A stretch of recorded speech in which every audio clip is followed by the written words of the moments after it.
All right, welcome back to Multisport Racing YouTube channel. I'm Austin. This is my B8 S4, which now has the EA AAA swap in it. So there's a lot to get you catched up on because it's been 6 months since I've done a video. A lot has changed. Sponsors on the car, direction of the program, how many cars I have, the shop, House of Euros absolutely exploded. We've got a second suite now, so we've expanded. We do all of our motorsport stuff out of there. I have an engine building room now. Holy crap, what has changed in 6 months? So, all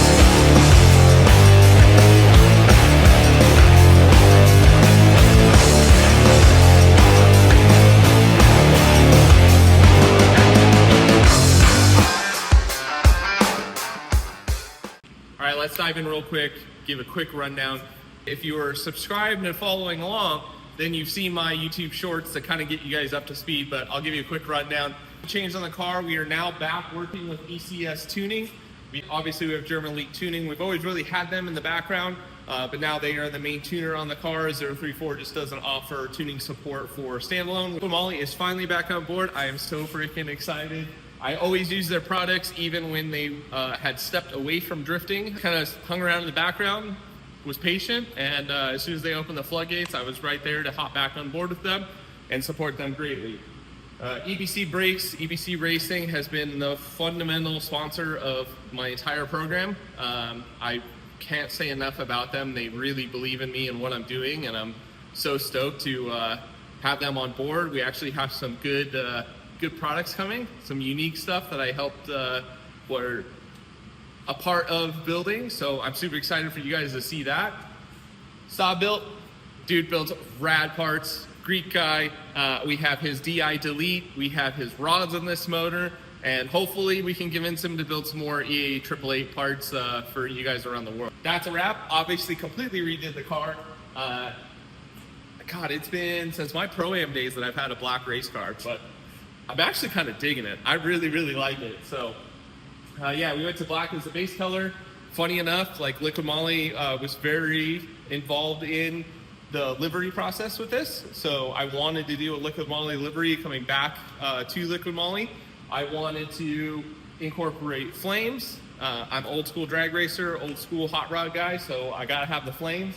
Kind of feels like a drifting fad now, but I've always been an OG fan of flames. So I wanted to do something unique and different. I wanted to incorporate the colors. Originally sent them a white base layout because the car was already white, save some money on the wrap, and they said, hey, is there any way you'd be interested in going to black base? All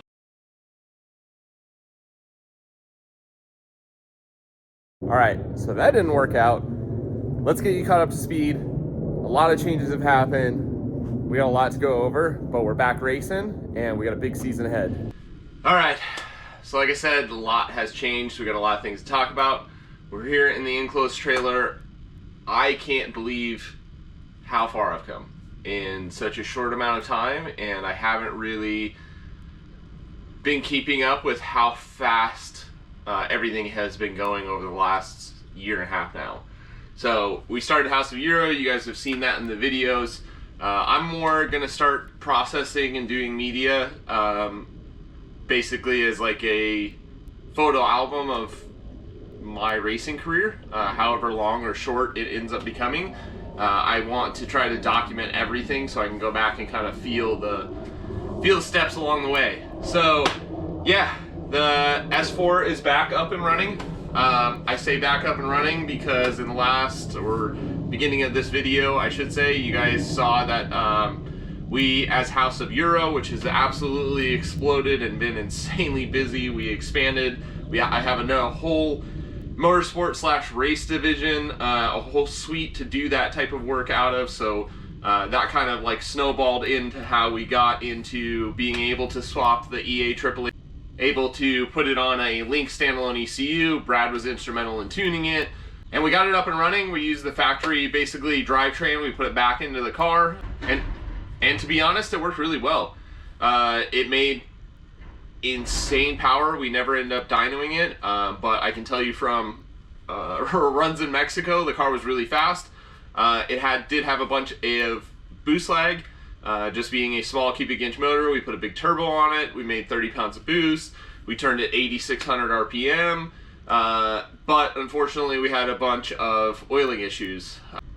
So the first motor we got 2 laps out of.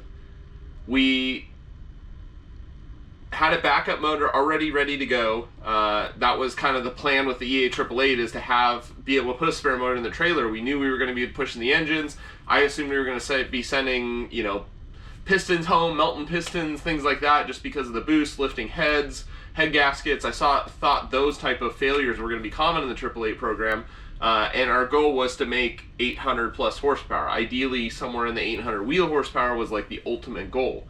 Last year we did get accepted to run hot pit, so when I switched to the 888 program, I knew I needed to be making more than 500 to 600 wheel horsepower to be competitive, and I wanted to come into hot pit making a big splash, bringing an Audi with an all Audi engine program. I just took on way too much. I definitely failed, basically. I failed in the sense that I didn't project having to spend so much money and time R&Ding an engine, and I went backwards on the whole program because I tried to expand too far and too quickly into like a whole race engine program on something that's never been done. I needed to focus the race engine program on something that had been done, proven, we could prove it, we could polish it, and then maybe years down the road advance. I just got in my head and grew too quickly, and I was too excited. So, yeah. To backtrack, we put we ended up building 5 EA888s within the matter of 5 months, I believe. Maybe 6 months. Again, super lacking on keeping you guys updated. House of Euro has an A3 drag car that Brad is tuning for us. We're still on stock motor. We did recently put it on a big turbo. We just been so busy we haven't had time to have it out. So that portion of like Multisport Racing and House of Euro is going to focus EA888 engine builds, put it in a platform that's known to survive, stay alive, and we'll start pushing the limits there. I still want to make an 800 plus horsepower EA888. I know it's doable. I've seen it done. I want to build it, and I want to be able to ultimately sell it once we get that program, or that side of our engine program working perfectly. The other side of Multisport Racing's engine program is LS's, which is now in the S4. If you can see behind me in the camera, yeah, the air filter's in back. That's because we put a rear mount turbo in the car. So we have a turbo LS, we're back to the 4-speed transmission, we're back to the 488 in the back, and we're back to driving again. Shocker, the LS in this car was phenomenal out of the gate.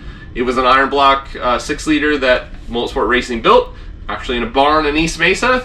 So now we've transitioned into, now we have a nice clean room. We can build engines in, we can spec things out. We have two good machine shops now that we work with in the Valley. So if one's too busy or can't handle it, we've been able to speed up our production on the engine program. So we knocked this motor out very quickly. I think it was literally in the span of 30 to 60 days trying to make Fuel Fest, which ironically is the last video I put out was Fuel Fest last year.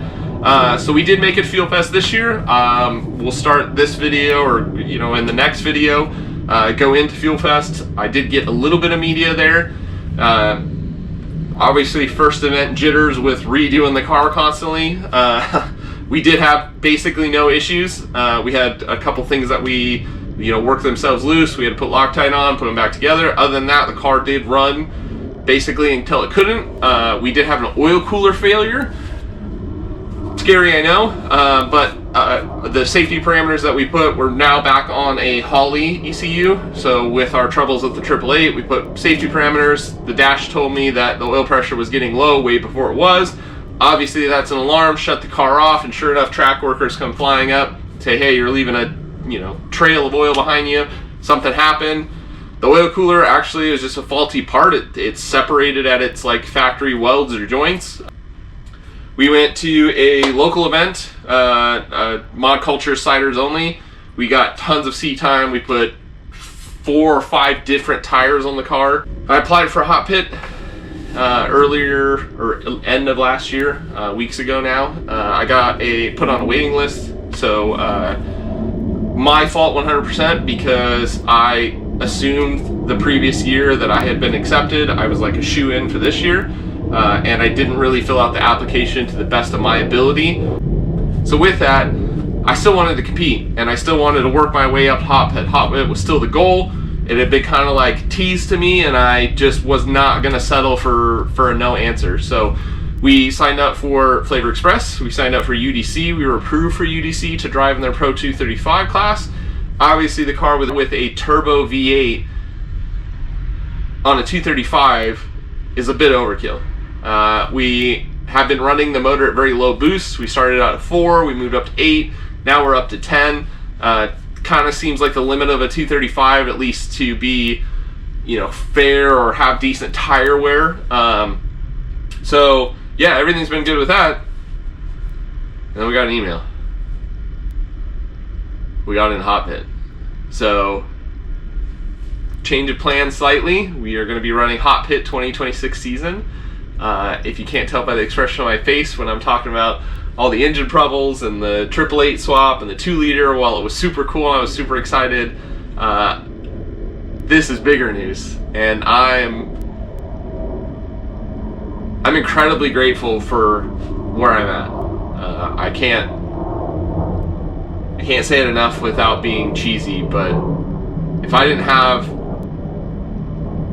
build an Audi drift car and want to take it to the highest level of drifting possible, I don't know that I would have the support that I do. I've learned throughout my career in motorsport that just because somebody offers to help doesn't always mean that that's a partnership. And I've learned that sponsors and support not only come and go, but it's just that. It's a sponsorship. Like they're giving you something for something in return, and that's it.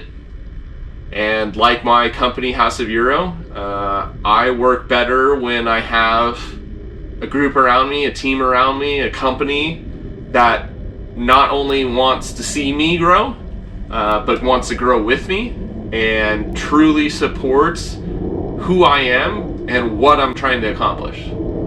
And Liquid Moly and EBC brakes have been amazing to me. And when I let them know the news of Hot Pit, I think they were more excited than I was. So, and that's saying something because I'm pretty freaking excited. So I'm excited to be representing them this year at Hot Pit. I'm excited to get you guys back up to speed on everything we're doing. I'm excited to try to vlog all of this a little bit more, because I truly believe that I have built the concrete foundation for a very serious motorsport career. And I know all the drifters out there are probably going to say, well, you don't drive enough, you don't drive with enough people, and you should be on the sim, and you need more practice and lap time. I've been doing this for 18 years. I've been drifting. Not full time, not with crazy cars, but I've had a lot of variety of cars. I've had a lot of variety of horsepower levels. I've had a lot of variety of styles of driving. Street drifting way back in the day. Competitions. I haven't done, massive series or seasons or that, but I've been chasing a car that can drive at the level that I feel I can drive at. And every time that I've even gotten close, I've known that my driving is more than what the car can take. Or I get in my head. One of the two. But regardless, I truly believe that I have a car that can be competitive. I truly believe that I have a program that has thought about spares and logistics and serviceability and drivability and everything, and a team that has been insanely patient and insanely supportive behind the scenes. My dad, we go drag racing very often now. My wife, she is so excited to be my spotter, so excited to see me compete. She's seen me drive for years now. She thinks it's fun. She loves hanging out at the track, but she's like, I know this is not what you want, and I can see the look in your face of it's good, this is rad, but I'm always missing that more. I'm never satisfied. She knows that. So I know she's supporting me in going competitive drifting and at hot pit and at this professional level of driving, professional setting. I'm excited to step in as a professional.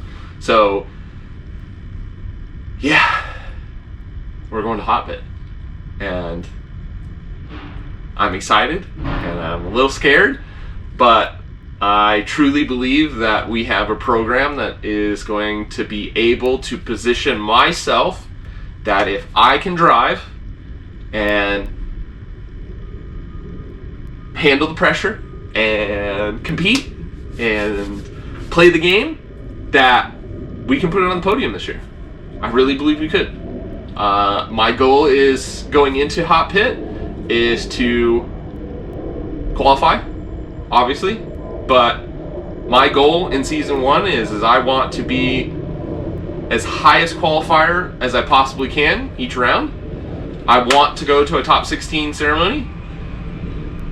I would love a podium, but those are my wants. I want to go to top 16 ceremony, and I want to qualify really high. Top 3 minimum qualifier is my 2 goals for this season. Other than that, I'm going to go to every round. I'm going to hustle at House of Euro, and I'm going to make the money that I need. I'm going to chase more support if I can get it, and I'm going to do the 2026 hot pit season.